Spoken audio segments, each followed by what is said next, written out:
Hello students. बच्चे, हमारा जो चैप्टर चल रहा है that is reflection of sound.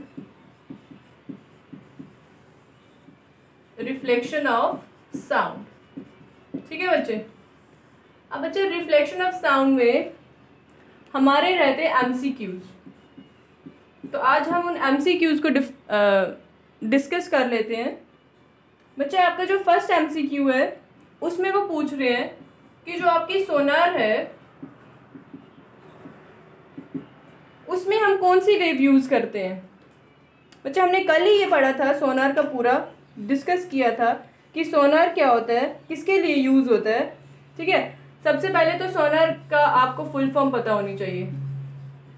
Sound navigation sorry and ranging, ये है आपका सोनार की फुल फॉर्म।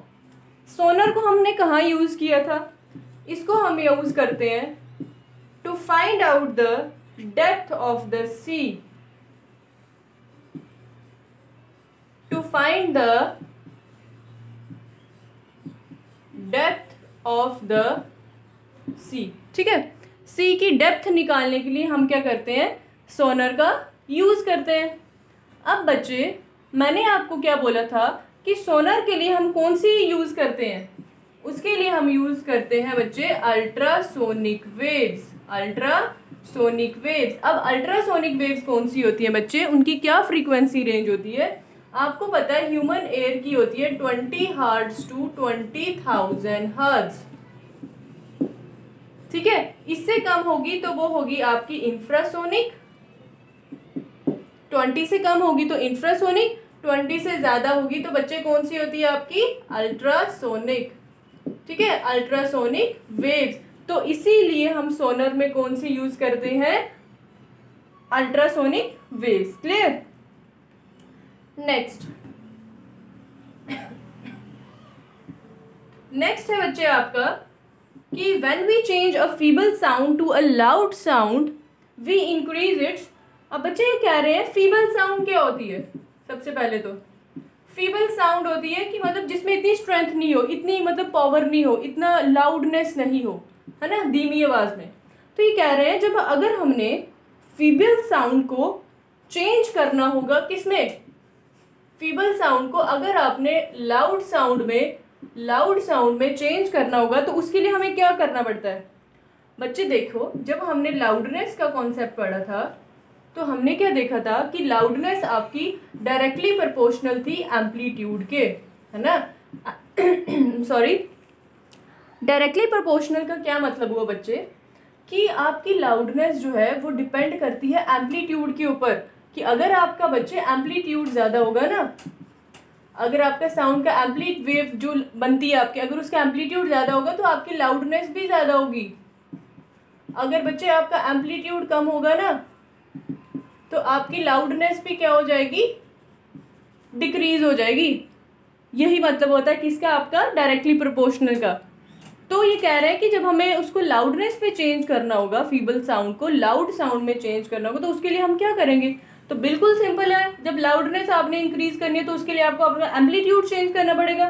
तो इसीलिए आपने लिखना है कि जो sound is directly proportional to your amplitude, right, है ना। कि जो आपकी लाउडनेस है जो वो डायरेक्टली प्रोपोर्शनल अपने एम्पलीट्यूड की, तो आप क्या करोगे? अपने एम्पलीट्यूड को चेंज करोगे लाउडनेस में उसको कन्वर्ट करने के लिए। क्लियर? चलिए नेक्स्ट। अब बच्चे वो पूछ रहे हैं कि what which kind of sound is produced in an earthquake before the main shock wave begins. बच्चे को जब अर्थक्वेक आता है तो उससे पहले आपकी कौन see what kind of sound, मतलब कौन सी आपकी वेव्स जो होती है वो क्रिएट होती है, कौन सी साउंड जो होती है आपकी निकलती है? हमने क्या पढ़ा था कि जो 20 हर्ट्ज से कम है बच्चे वो थे आपके इंफ्रासोनिक वेव्स। इंफ्रासोनिक वेव्स या फिर इंफ्रासाउंड भी आप कह सकते हो। इंफ्रासाउंड वेव्स कौन सी थी? इंफ्रासोनिक। तो जब हमने इंफ्रासोनिक या फिर इंफ्रासाउंड का कॉन्सेप्ट पढ़ा था ना बच्चे, तब हमने देखा था कि ये कौन सी वेव, ये कब मतलब ये कब हमें, ये कब प्रोड्यूस होती है? ये प्रोड्यूस होती है अर्थक्वेक के टाइम। ठीक है, कौन सी? इंफ्रासाउंड, और you can say that which wave? Infrasonic wave whose range of frequency is less than 20 hertz. Clear? चलिए बच्चे, अब बच्चे नेक्स्ट है आपका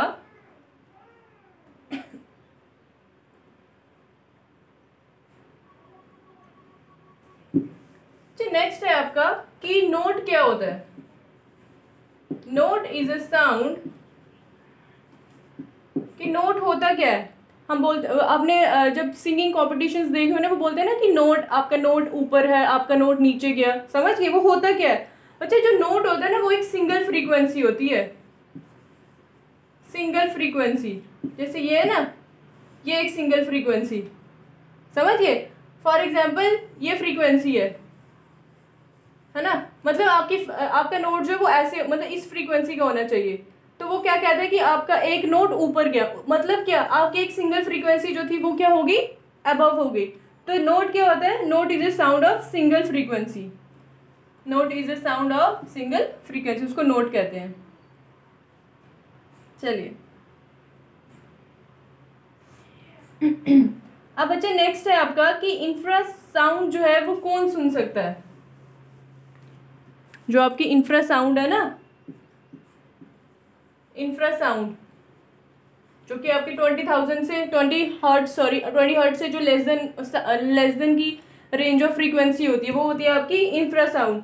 वो कह रहे हैं कि इंफ्रासाउंड जो वो कौन सुन सकता है? आपका डॉग सुनता है, बैट सुनते हैं, राइनोसेरस सुनते हैं, या फिर ह्यूमन सुनते हैं इंफ्रासाउंड। तो बच्चे कौन सुनते हैं इंफ्रासाउंड? इंफ्रासाउंड में आता है आपका राइनोसोरस। ठीक है, चलिए नेक्स्ट। नेक्स्ट है बच्चे आपका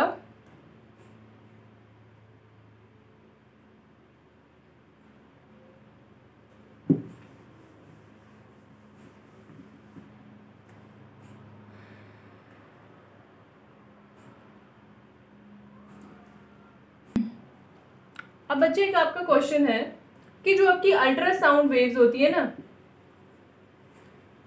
अल्ट्रासाउंड वेव्स जो होती हैं वो क्या कर देती हैं? वो पेनिट्रेट, मतलब कि वो क्या कर देती हैं? कोई भी मैटर होता है ना, उससे क्या हो जाती है? क्रॉस कर देती है ना, मतलब उसमें से पास हो जाती हैं।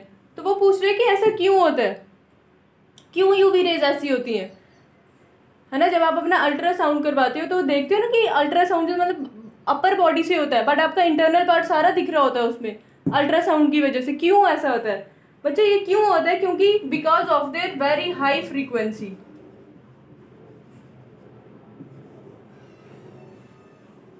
Because of there very high frequency आपकी जो अल्ट्रासाउंड वेव्स हैं वो क्या होती हैं? पेनिट्रेट, ज्यादा क्या करती हैं? इजिली पेनिट्रेट हो जाती है into matter. Clear? Because of their high frequency. अब नेक्स्ट है बच्चे आपका, देखिए नेक्स्ट पूछ रहे हैं the frequency of 4 sound waves are given below. आपको 4 फ्रीक्वेंसी दी है, एक है आपकी 15,000 हर्ट्ज, एक है आपकी 10 किलो हर्ट्ज, एक है आपकी 50 किलो हर्ट्ज, एक है आपकी 10,000 हर्ट्ज। अब बच्चे इसमें पूछ रहे हैं कि which of the sound wave can be use to measure the depth of sea by the ecosystem. देखो बच्चे ये तो बिल्कुल इजी है, हमें क्या निकालना है? डेप्थ ऑफ सी। के डेप्थ ऑफ सी के लिए कौन सी रेंज ऑफ फ्रीक्वेंसी यूज होगी? डेप्थ ऑफ सी को निकालने के लिए हम सोनार का यूज करते हैं। अब सोनार में आपको पता है हम क्या यूज करते हैं? अल्ट्रासाउंड। और अल्ट्रासाउंड कौन सी रेंज ऑफ फ्रीक्वेंसी होती है? जो आपकी 20,000 हर्ट्ज से ज्यादा वाली हो। 20,000 हर्ट्ज से कम है ये भी नहीं होगी, 10 किलो हर्ट्ज बिल्कुल भी नहीं होगी, 10,000 हर्ट्ज बिल्कुल भी नहीं होगी, 50 किलो हर्ट्ज। 50 किलो हर्ट्ज कौन सी है आपकी? 20 हर्ट्ज से ज्यादा है, तो आपकी ये फ्रीक्वेंसी होगी जो कि हम यूज करेंगे डेप्थ ऑफ द सी को इको मेथड से अगर हमने फाइंड आउट करना होगा तो आपकी 50 किलो हर्ट्ज की जो फ्रीक्वेंसी होगी वो यूज होगी। ठीक है, चलिए, your next is,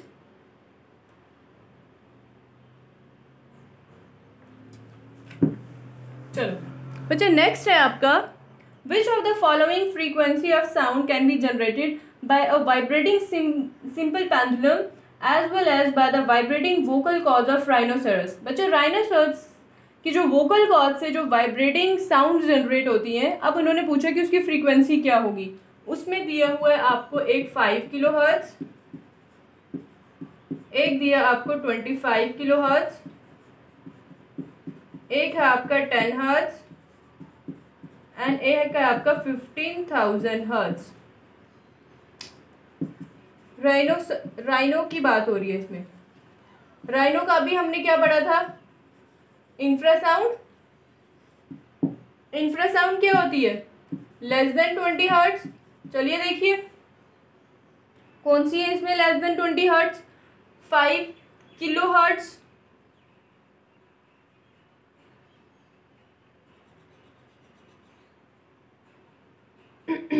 25 kilo hertz या फिर 10 हर्ट्ज। वो क्या रहेगी बच्चे आपकी, वो रहेगी आपकी 10 हर्ट्ज। ये तो 20 हर्ट्ज है, ये 5000 हर्ट्ज है, बिल्कुल भी नहीं, 25 भी नहीं, 15 भी नहीं, तो क्या होगी आपकी 10 हर्ट्ज, जो कि आपकी 20 हर्ट्ज से क्या है बच्चे, कम रहेगी। वो होती है आपकी इंफ्रासाउंड। चलो अब बच्चे हमने नेक्स्ट क्या देखना है, नेक्स्ट हमने देखना है कि आपको उन्होंने ऑप्शंस दिए हुए हैं और पूछा हुआ है कि इनमें से किस में मल्टीपल रिफ्लेक्शन ऑफ साउंड नहीं होती। Does not work on multiple reflection of sound. किस पे नहीं होती, first is your stethoscope, B is hydrophone, C is soundboard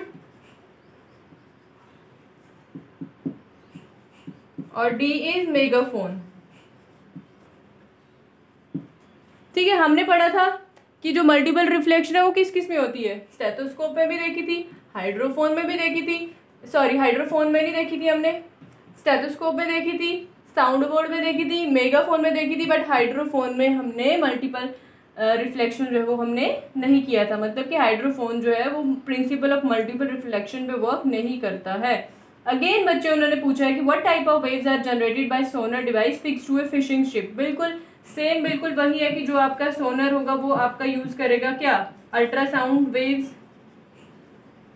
ultrasound waves जो है वो आपका कौन यूज करेगा, सोनर यूज करेगा।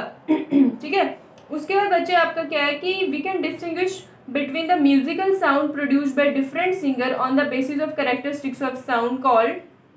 हाँ, अब बच्चे देखो उन्होंने बोला है कि डिफरेंट सिंगर है ना, अलग अलग सिंगर है, तो अब हम उनकी साउंड को कैसे पहचानेंगे। क्या बोला था मैंने आपको, डिफरेंट सिंगर है, म्यूजिकल साउंड दे रहे हैं अपनी, उन दोनों को हम कैसे पहचानेंगे, उन दोनों को हम पहचानेंगे उनकी पिच से।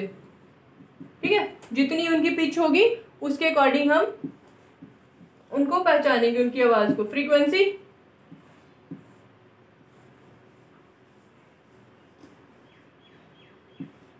High pitch, low pitch. जितनी ज्यादा फ्रीक्वेंसी होगी, जितनी ज्यादा फ्रीक्वेंसी होगी उसको आप बोलोगे हाई पिच, जितनी कम फ्रीक्वेंसी होगी उसको आप क्या बोलोगे, लो पिच। ठीक है, तो पिच की मदद से हम क्या कर देते हैं, उनके बीच में उनको डिस्टिंग्विश करते हैं, कि उनको अलग अलग करते हैं कि कितनी है उनकी। ठीक है, चलिए अब नेक्स्ट क्या है आपका, नेक्स्ट आप देखोगे कि मिनिमम डिस्टेंस कितना होना चाहिए। हमने फाइंड आउट किया था बच्चे अपनी पिछली वीडियो में, आप मेरी पिछली वीडियोस में चेकआउट कर सकते हो। इको के जब हमने कॉन्सेप्ट पढ़ा था कि मिनिमम डिस्टेंस कितना होना चाहिए इको के लिए, minimum distance for eco, echo.